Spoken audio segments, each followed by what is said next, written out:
So, what if the very idea of human progress has a dark, self-destructive secret? That is the terrifying question at the heart of Dialectic of Enlightenment, a book written by Max Horkheimer and Theodor Adorno while they were fleeing the horrors of Nazi Germany back in the 1940s. It's one of the most challenging books of the 20th century for sure, and in this explainer, we're going to break down its powerful core argument. You know that feeling when you're watching a brand new blockbuster, but you feel like you've seen this movie before? Or when you notice that all the hit songs on the radio kind of follow the same predictable pattern? Well, that feeling of sameness, of a prepackaged world, is no accident. For Horkheimer and Adorno, it was a huge symptom of a deep, deep problem baked right into modern society. To really get what they're arguing, we have to go back, way back, to the 18th century, and a powerful idea that promised to set all of humanity free, the Enlightenment. The core promise of the Enlightenment was simple, really. It was about replacing the old world of myth, a world governed by superstition, fear, and the chaos of nature, with a brand new world, one based entirely on reason. The goal was to use logic and science to, disenchant the world, freeing us and making us masters of our own destiny. And this idea, which was hugely influenced by thinkers like Francis Bacon, was fundamentally about control. The thinking was, if we can understand nature's laws, we can predict and manipulate the world for our own benefit. Knowledge literally became power, the power to dominate the world around us. It was a promise to completely remake reality itself. Okay, but this is where Horkheimer and Adorno dropped their bombshell. They argued that this whole project of liberation took a very dark, unexpected turn. For them, the rise of fascism wasn't some rejection of the Enlightenment, but a horrifying fulfillment of its own hidden logic.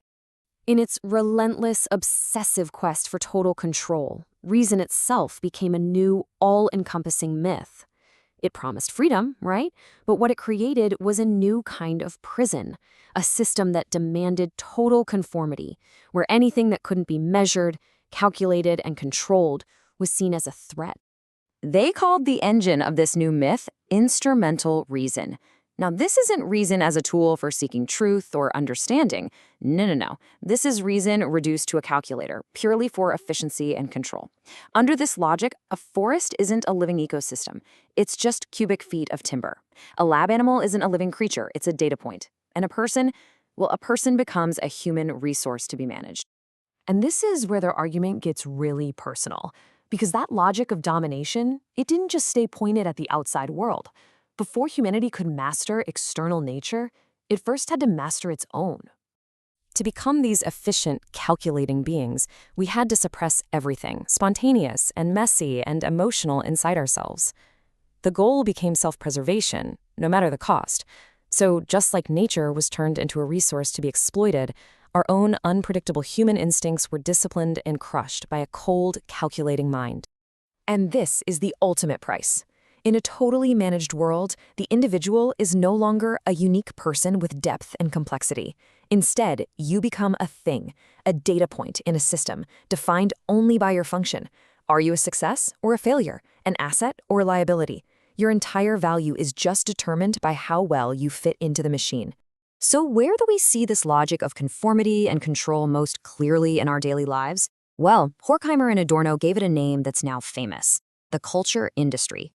Now, this isn't art in the way we usually think of it. It's more like culture as a factory, just churning out standardized entertainment designed for the easiest possible consumption. It doesn't ask you to think, and it's constantly reinforcing the system's values. The real product here isn't the movies or the songs. The real product is conformity. And it works through a few key tactics. Everything is standardized and follows a formula, endlessly repeating the same old cliches. It offers you an illusion of choice, where all the options are basically the same thing. It promotes what they call pseudo-individuality, stars who seem unique but are really just marketable types. And most importantly, it does all the thinking for you. As they put it, the difference between car models is an illusion, and you know from the first 5 minutes of a movie exactly how it's going to end. You think you're making a choice, but the products are all interchangeable. You're looking for an escape, but the outcomes are totally predetermined. The system leaves nothing to chance. So in a world that demands conformity, the outsider becomes the biggest threat there is. The system will either neutralize them by making them seem like a harmless eccentric, or it'll cast them as the villain of the story. The message is crystal clear. Don't deviate from the script. Fit in, or you will be cast out. So all of this brings us to the question at the very heart of the book. What is the price of all this so-called progress? And here it is, the devastating paradox. The very tool we designed for our own liberation, reason, has become the blueprint for our own cage. In our quest to control everything, we've built what they call a totally administered world that now controls us, turning society into a smooth, efficient, and profoundly unfree machine. Now, Horkheimer and Adorno don't offer any easy answers. They leave us with a deeply unsettling question. If the very way we're taught to think is itself a form of control, how can we ever actually think freely? That is the challenge of the Dialectic of Enlightenment, and honestly, it remains as urgent today as it ever was.